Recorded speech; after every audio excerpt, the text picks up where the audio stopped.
What is going on, everyone? Yu-Gi-Oh here, and we are back with another video. Today we are going to be looking at a 2.5 card combo using our Centur-ion and Dogmatika engines to create a strong Calamity lock in the draw phase. But before I can get going on that, I have to give a huge shout out to you, the listener and viewer. Thank you so much for your love and support. This page has finally hit the milestone of 1,000 subscribers and counting. We could not have done this without you. Thank you for your constant support and love, and just kind of giving us interesting tech ideas and options, and opening up a communal dialogue in the comment section below. We could not have done this without you. Seriously, I know I keep harping on that, but truly, 6 months ago when I started this page, I did not anticipate this kind of growth. And to see what we've been able to accomplish with Makonko and Centur-ion and even the new Goblin Goo, it's been absolutely amazing and really humbling to kind of lead the charge on this. So thank you so much for all of that. Before we get into the combo, I also want to talk to you about my sponsors, because they've been a huge help in the growth of this page. Shout out Players Cards and Collectibles in London, Ontario, who are now shipping to the US, by the way, so keep an eye out on that. Demi TCG, and of course Sleeve Chief for providing this wonderful playmat, a lot of other accessories such as these sleeves, and just a whole bunch of stuff that kind of glam out your deck, essentially. So if you're interested in any of those products or any products from any of those vendors, head down to the description box below, type in code WOE and checkout, and get yourself a deal. Help support them, help supports the page, and you get a little bit of a discount, so there's nothing wrong with that. Okay, so this combo is really interesting. Calamity locking your opponent doesn't always guarantee the win, but it does prolong the game state to a point where you do have advantage and are able to quickly kind of clap back on your turn. The only thing that you have to keep in mind, however, is that it is a bit of a risk with now branded and voiceless branded kind of coming up the ranks, and kind of allowing them to plus off of your Nadir Servant. So this is, I would say, a game 2 or game 3 situation where you know what kind of deck your opponent's on, and you can kind of pivot from there. One thing that the Centur-ion cards have been limited by is their limitation of, or their text limitation, of only being able to activate in the main phase. What this combo allows you to do, facilitated by Enigmaster Packbit, is allow you to Calamity Lock in the draw phase, which is really powerful for avoiding certain hand traps like Veiler, for example. So what we're going to do is show you how to quickly set this up, and then push for more damage in the following turn, and probably secure the win, or at least deal with any problematic cards that are on your opponent's field if they can manage to squeak some out. Okay, so with that all being said, let's get into this thing. We are going to start off by activating our Stand-Up Centur-ion field spell. We're going to go Stand-Up Centur-ion, discard our discard. Now, don't worry, we are going to replenish that again to, of course, you know what we say on this page, increase our hand economy or replenish our hand economy. We have Nadir Servant in hand, but on the stand-up, we're going to activate, like I said, that effect, discard, and then place Primera into the spell and trap zone as a continuous trap. We're going to go Primera effect. It's going to special itself up, Primera effect to search, and we're going to search for a Trudea. We're then going to normal our Trudea. We're going to go Trudea effect. It's going to place itself into the spell and trap zone, and place the Emeth the 6th in our spell and trap zone as well. We're then going to go Emeth effect. It's going to special itself up. We have an 8, we have a 4, and we're going to synchro these two into, of course, our Legadia. And I'm so excited for the new support that's coming out. The new 12 that's going to be coming out is going to be great for us. Keep your eyes peeled on this channel for more combos involving that. In any case, we're going to go Legadia effect, and this is going to allow us to replenish that card that we discarded, so that's really good. Plus, we still have the other cards in hand, but again, for the sake of the combo, we just are going to deal with the 2.5 cards.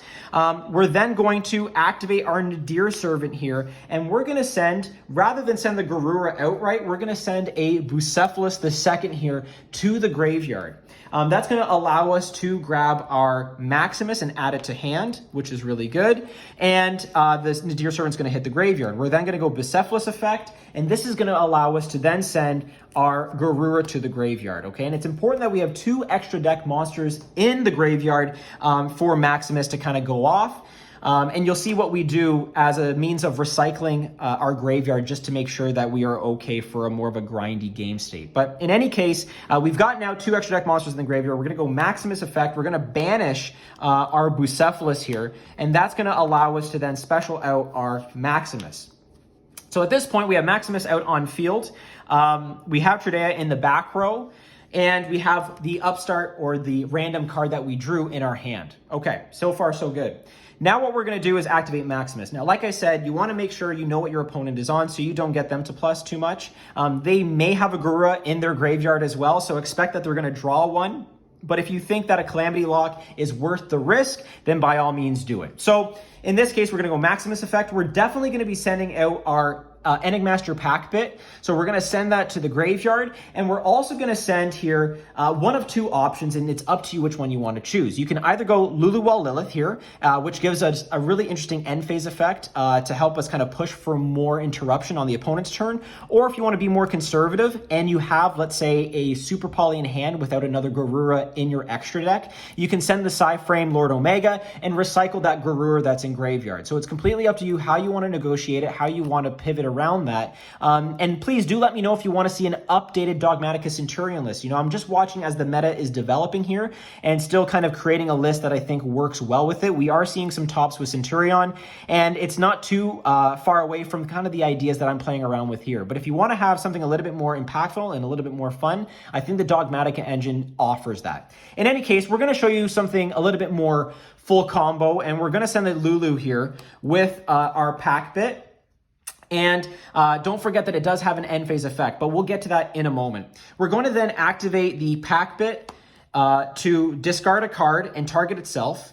So it's going to then place itself in the spell and trap zone as a continuous trap, which is really good because basically it's a Centur-ion monster by everything except name. Because what it will do is place a monster in your spell and trap zone on your opponent's turn from the spell and trap zone onto the field. So you can special summon that monster out onto the field. And I'm sure, as you can see here, we're going to initiate some effects as we roll along here, okay? And something to keep in mind with Pack Bit is that you cannot, well, you can special it out, but it will not get the effect to put a monster in the spell and trap zone on your opponent's turn because it was not properly synchro summoned. So just keep that in mind. But anyway, we're going to keep it in the back row for now and allow it to sit there. We're going to go to our end phase and we're going to do a couple different things. We're going to go Legadia effect here, dig into our graveyard and place our Primera into the back row as a continuous spell, or as continuous trap, sorry. And we're also going to go Lulu effect, and that's going to allow us to special from deck our Ecclesia. So we're going to special the Ecclesia here, and we're then going to go Ecclesia effect, and this is going to allow us to add our Dogmatika Fleur-de-Lis, the Knighted, okay? So Fleur-de-Lis acts as an additional interruption if your opponent, that doesn't actually have to be your opponent, if you control a Dogmatika card and there is an extra deck monster, sorry, on the field. So keep that in mind. This is for follow-up. It can also proc stand-up in a worst-case scenario, but it's a non-target negate, so it just gives you more gas to go with. It also facilitates a bigger clapback on the opponent's turn.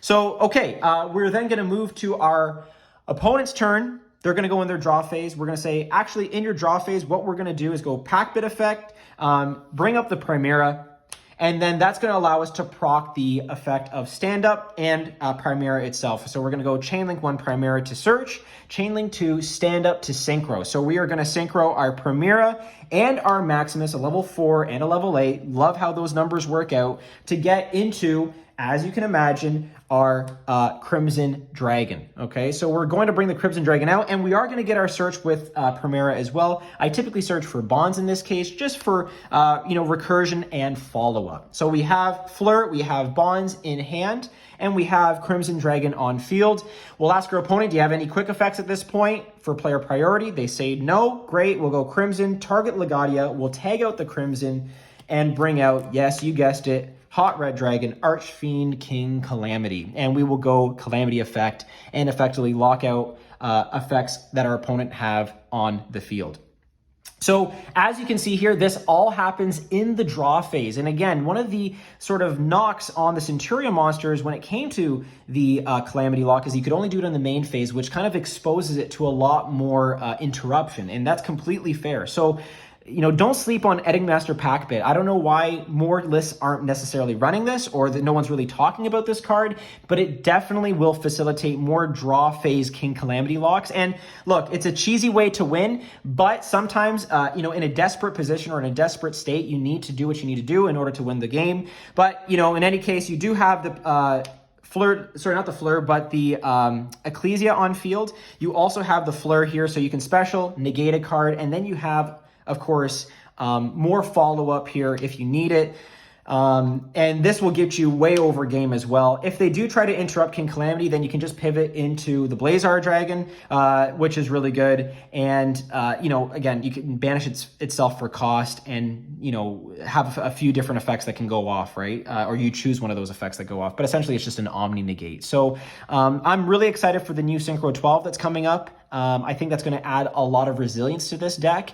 And I believe also it allows us to play with the Banish Zone a lot more, which is something that we can do with our Dogmatika cards as well. So just things to consider, things to think about. You know, I think this kind of creates a really interesting board state and allows us just to have a ton of follow-up moving into our turn on turn 3. So with that being said, folks, again, thank you so much for watching. Thank you for your attention here. And thank you for the support with this page. Like I said, we couldn't hit that 1,000 subscriber milestone without you. I hope you gathered something interesting from this. I'm sure other people have talked about it, but I wanted to give you my interpretation on it and my spin on it.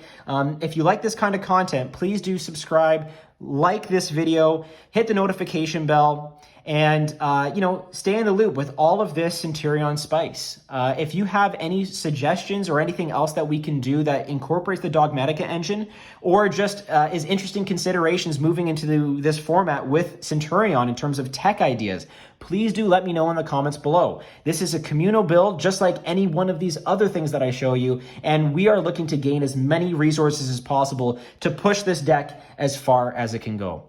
So with that all being said, folks, this is Yu-Gi-Oh! showing you the new Centur-ion Spice 2.5 card combo, signing out.